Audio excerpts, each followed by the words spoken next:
దెయ్యాల ప్రపంచంలోకి స్వాగతం. మీ ఊపిరిని ఆపేసే కథలు ఇక్కడ మరెన్నో ఉన్నాయి. ఇంకా ఆలస్యం చేయకుండా కథలోకి వెళ్ళిపోదాం. రాఘవయ్య మిల్లుకి ఆలస్యంగా వచ్చాడు. రావడంతోనే అభి ఎక్కడ్రా నా లారీ, త్వరగా క్లీన్ చే, మనం ఈరోజు శనగల బస్తాలు లోడ్ దించేసి రావాలి. ఎంత ఆలస్యమైనా సరే తెల్లవారకు ముందే ఇచ్చేసి రావాలి అని అభి తమ్ముడైన అభికి చెప్పాడు. అభి ఇలాగనే అన్నాడు, సరే అన్న, నువ్వు ఎట్లా అంటే అట్లా, తెల్లవారకు ముందే మనం ఇచ్చేద్దాం లోడ్ అని మాట్లాడుకుంటూ ఉండగా ఇంతలోపు మిల్లు ఓనర్ వచ్చాడు. ఓనర్ రాగానే ఇద్దరు మాటలు ఆపారు. ఓనర్ అభితో ఇలాగనే అన్నాడు, రే, మీరు రుద్రకోయల అనే ఊరు మీద నుంచి వెళ్ళాలి. కాస్త జాగ్రత్తగా వెళ్ళండిరా, ఎందుకంటే ఆ ప్రాంతం గుండా దెయ్యాలు తిరుగుతాయని మన లారీ అన్నలు చెప్తూ ఉంటారు. మీరు అటు సైడ్ వెళ్ళడం ఫస్ట్ టైం కాబట్టి కొంచెం జాగ్రత్తలు తీసుకోండి అని చెప్పగానే అభి భయంతో ఇలాగనే అన్నాడు, అన్న అంటే ఇప్పుడు అవసరమా, రేపు ఇద్దాం కదా లోడ్ అనడంతో ఓనర్ ఇలాగనే అన్నాడు, సరేరా, ఈ వారం నీకు పైసలు ఎందుకు, వచ్చి వారం ఇస్తా, పట్టుకుపో అనగానే, అన్న అంత మాట అనకన్నా, ఏదేమైనా సరే తెల్లవారకుండా లోడ్ ఇచ్చేసి వస్తాం అని అభి చెప్పగానే జాగ్రత్తగా వెళ్ళి రండి అని ఓనర్ చెప్పాడు. ఇంతలోపు రాఘవయ్య లారీ తీశాడు. రే, అక్కడేంట్రా మాటలు, రా అని చెప్పి అభిని పిలిచాడు. అభి లారీ ఎక్కడంతో ఇద్దరు ప్రయాణం మొదలు పెట్టారు. అలా వెళ్తున్న సమయంలో అభి ఇలాగనే అన్నాడు, అన్న నేనైతే భోజనం చేసినా, నువ్వు చేసినావా అని అడిగాడు. రాఘవయ్య ఇలాగన్నాడు, ఏం భోజనమోరా, మీ వదినైతే నాకు తిట్లే పెట్టినది భోజనం కన్నా, ఇప్పుడు ఎక్కడి దాకా వచ్చాం అని మాటల్లో పడి మాట్లాడుకుంటూ లారీ పోనిస్తూ ఉన్నాడు. రాఘవయ్య ఇలా తిట్టుకుంటున్నాడు, ఏంట్రా ఇది, ఈ వర్షం ఇలా మొదలైంది, ఇంత వర్షంలో నేను లారీ ఎలా తోలనరా అని ఇసుక్కుంటూ రాఘవయ్య లారీ నడుపుతున్నాడు. పక్కనే ఉన్న క్లీనర్ అభి ఇలాగనే అన్నాడు, అన్న ఏంటన్నా ఈ వర్షం, మనకేంటన్నా ఈ వర్షంలో ఎలా వెళ్తాం, గ్లాస్ నిండా వాటర్ నిండిపోయి ఉంటుంది, ఎటు చూసినా గుంతలే ఉంటాయి, సర్లే ఏదోటి చేసి వెళ్దాం అని మాట్లాడుకుంటూ ఇసుగ్గా ఆ వర్షంలోనే రాఘవయ్య బండి నడుపుతూ ఉన్నాడు.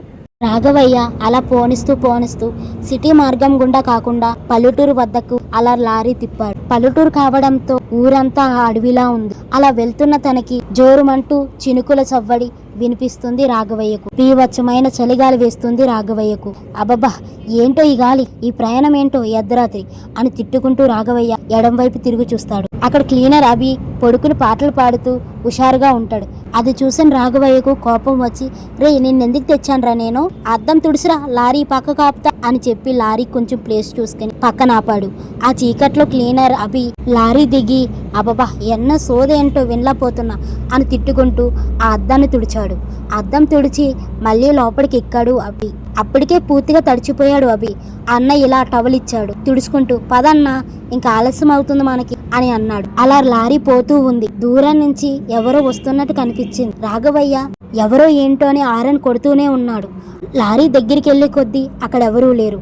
ఇంకా రాఘవయ్య ఇలా అని అనుకుంటాడు, ఇదంతా నా భ్రమేమో అనుకుని లారీ పోనిస్తూ ఉంటాడు. సడన్ గా రుద్రకోన దగ్గరికి వచ్చేసరికి ఉన్నట్టుండి అలా వెళ్తున్న లారీ సడన్ గా చీకట్లో ఆగిపోతుంది. అసలు ఏమీ అర్థం కాదు అభికి.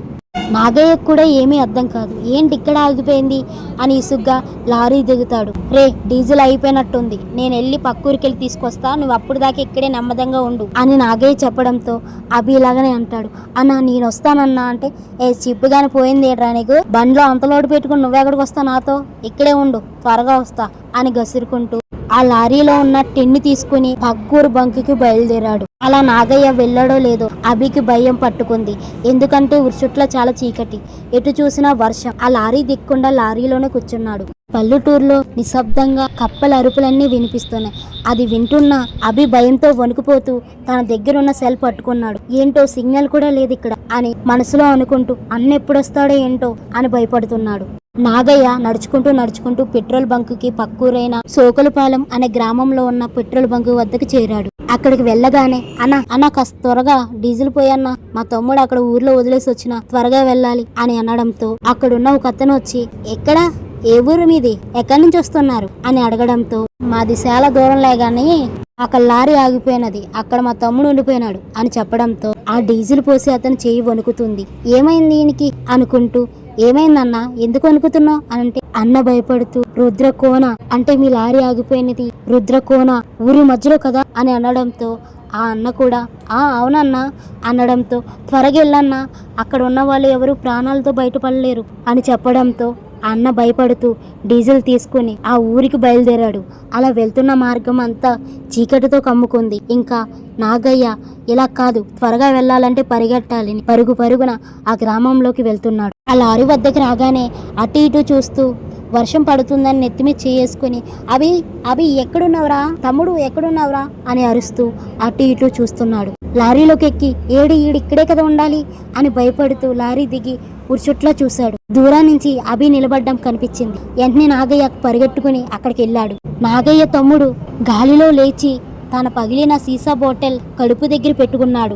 నాగయ్య పరుగు పరుగునెళ్ళి, రే అభి ఏం చేస్తున్నావురా, నీకేమన్నా పిచ్చి పట్టిందా, ఏం చేస్తున్నావు నువ్వు, అది పొడుచుకుంటే నీ ప్రాణాలు పోతాయిరా, రే ఒక్కసారి నన్ను చూడరా అని గాల్లో ఉన్న తమ్ముని చూస్తూ కింద పడిపోయి ఏడుస్తూ మాట్లాడుతున్నాడు నాగయ్య. కానీ వాళ్ళ తమ్ముడు మాట వినట్లేదు. గట్టిగా అరవడంతో అభి చేతిలో ఉన్న గాజు సీసా తన నెత్తి మీదకి తెచ్చుకుని నెత్తి పగలగొట్టుకున్నాడు. రే ఏం చేస్తున్నావురా అభి, నువ్వంటే మీ ఇంట్లో వాళ్ళకి ప్రాణంరా, నువ్వెందుకు ఇలా చేస్తున్నావురా అని ఉరిచుట్లా చూస్తున్నాడు నాగయ్య. అసలు ఏం జరుగుతుంది ఇక్కడ అని గట్టిగా అరగానే ఆ వర్షంలో ఒక మంచులా ఒక అమ్మాయి ఎగురుతూ వచ్చింది. ఆ అమ్మాయి రాగానే ఆ ప్రాంతం అంతా అడవిలా కాకుండా ఒక శ్మశానంలా కనిపించింది. లారీ ఒక రోడ్డు పక్కన ఆపారనుకున్నారు, కానీ ఒక శ్మశానం దగ్గర ఆపాడని నాగయ్యకి అప్పుడే తెలిసింది. ఇదంతా దెయ్యం మాయ అని తెలుసుకున్న నాగయ్య, ఎవరమ్మా నువ్వు, నీకు చేతులెత్తి దండం పెడతాను, నా తమ్ముడిని వదిలే అని ప్రేరేపడుతున్నాడు. ఆ దెయ్యం గట్టిగా నవ్వుతూ, నీ తమ్ముడి ప్రాణాలే కాదు నీ ప్రాణాలు కూడా తీస్తా అని గట్టిగా నవ్వుతూ ఇటో పక్క నాగయ్యను గాలిలోకి లేపుతూ నాగయ్యను చూసి నవ్వుతుంది. ఆ దెయ్యం చాలా భయంకరంగా చాలా క్రూరంగా నవ్వుతుంది. దాని అరుపులు మొత్తం ఊరు మొత్తం వినిపించాయి. ఆ ప్రాంతం దగ్గరలో ఉన్న ఒక ముసలావిడ అటుగా కర్ర పట్టుకుని వస్తుంది. ఆమె వద్దకు వెళ్ళి, కాపాడమ్మా, నా తమ్ముని కాపాడమ్మా అని అనడంతో ఆ లారీ వెలుగులో ఆమె ఒక మాంత్రికురాల్లాగా కనిపించింది నాకు. నాగయ్య వెంటనే ఆమె కాలు మీద పడి, నా తమ్ముడు లేకపోతే నా తమ్ముడు కుటుంబం చనిపోతారమ్మా, అసలు ఈ దెయ్యం ఏంటమ్మా మా వెంట ఎందుకు పడుతుంది అని అనగానే ఆ మాంత్రికురాలు నవ్వుతూ, నువ్వు అడ్డు తప్పుకో నాయనా, చూడు మేఘా, ఆ అబ్బాయిని వదిలే, ఆ అబ్బాయికి ఏం తెలీదు, నీ చావుకి వీళ్ళకి ఎలాంటి సంబంధం లేదు, దయచేసి నా మాట విను ఆ మాంత్రికురాలు చెప్తుంది. ఆ దెయ్యం గట్టిగా నవ్వుతూ అభిని పైనుంచి అమాంతం నేల మీదకి వదిలేసింది. అభి లేచి నాకు నువ్వే కావాలి అంటూ తన వెంటే వెళ్తున్నాడు. ఆ దెయ్యం నవ్వుతూ, చూసావా, నీ తమ్ముడు నా వశంలో ఉన్నాడు, నా వశం వదిలితే వాడు చనిపోతాడు, ఆ వశం వదలపోతే నేను చంపేస్తా అని గట్టిగా నవ్వుతుంది. ఆ దెయ్యం విర్రవీగుతూ భయంకరంగా గట్టిగా గర్జిస్తుంది. ఆమె పిలుపులకి పక్షులు కూడా ఎగిరిపోయినాయి. ఆ ప్రాంతంలో పడుతున్న వానని కూడా ఆ దెయ్యం అదుపు చేసింది.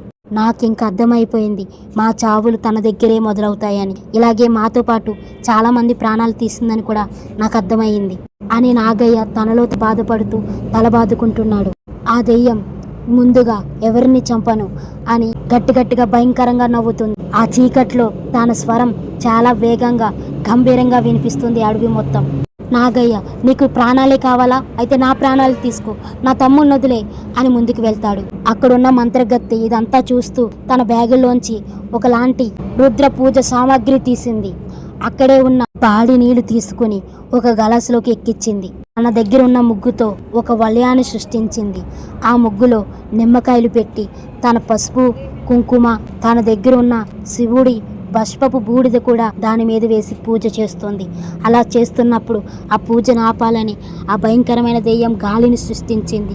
కానీ ఆ మాంత్రికురాల్ని ఆ దెయ్యం ఏమీ చేయలేకపోతుంది. గట్టిగా అరుస్తూ తన నిర్లక్ష్యాన్ని ఆ మాంత్రికురాలికి చూపిస్తుంది ఆ దెయ్యం. ఆ పూజ అయిన తర్వాత ఆ ముసలి మాంత్రికురాలు నాగయ్య దగ్గరికి వచ్చి, నువ్వు రక్తం ఇస్తే అభి అనే నీ తమ్ముడు బతుకుతాడు, నువ్వు రక్తం ఇవ్వాలి, ఇస్తావా అని గట్టిగా అడిగింది. తను కూడా ఇస్తాను బామ్మ అని చెప్పాడు. మాంత్రికురాలు నాగయ్య చేతిని తీసుకుంది. తన అరిచేతిలో తన దగ్గరున్న మేకుతో ఘాటు పెట్టింది. నాగయ్య చేతి నుంచి రక్తం కారుతూ ఆ నిమ్మకాయల మీద పడ్డది. ఆ వాసనకి ఆ దెయ్యం బానిసై ఆ రక్తాన్ని నాకి వస్తుంది. మంత్రికురాలు ఇలాగని చెప్పింది, నీ తమ్ముని తీసుకుని ఇక్కడి నుంచి అర్జెంటుగా పారిపో అని చెప్పడంతో తన తమ్ముని తీసుకుని వెళ్తుండగా ఆ మాంత్రికురాలు తన తమ్ముడికి 2 నిమ్మకాయలు ఇచ్చి ఈ ఊరు దాటండి అని గట్టిగా చెప్పింది. ఆ దెయ్యం రక్తం నాకుతుండగా నాగయ్య లారీ తీశాడు. ఆ దెయ్యం చూసి నాగయ్య వైపు ఉరుము చూసింది. నాగయ్యను వెంటాడనకి ఆ దెయ్యం లేచి వస్తుండగా ఆ మంత్రగత్తె తన మీద విభూది చెల్లింది. బగబగ కాలే మంటలు తన ఒంటికి అంటుకున్నాయి. తాను అరుస్తూ కాపాడండి కాపాడండి అంటూ ఆ ముగ్గులో తను మాయమైపోయింది. ఆ ఊరు బయటకు నాగయ్య వెళ్ళిపోయాడు. అలా ఊరు బయట లారీ ఆపి ఆ ముసల మాంత్రికురాలు వస్తుందని చూస్తున్నాడు. ఇంతలోపు మాంత్రికురాలు వచ్చింది. ఆవిడని అడిగి అసలు ఏమైంది, ఆవిడ మా వెంట ఎందుకు పడుతుంది అని అడగ్గా ఆ మాంత్రికురాలు ఇలాగని చెప్పింది. తన పేరు లత. ఇదే మార్గం గుంట తన భర్త తిని వస్తుంటే ఇద్దరు లారీ డ్రైవర్ లారీ క్లీనర్ కలిసి తను మానభంగం చేసి తన భర్తను తన కళ్ళ ముందే చంపేశారు. అది తట్టుకోలేక తను అదే ఊరిలో చనిపోయింది.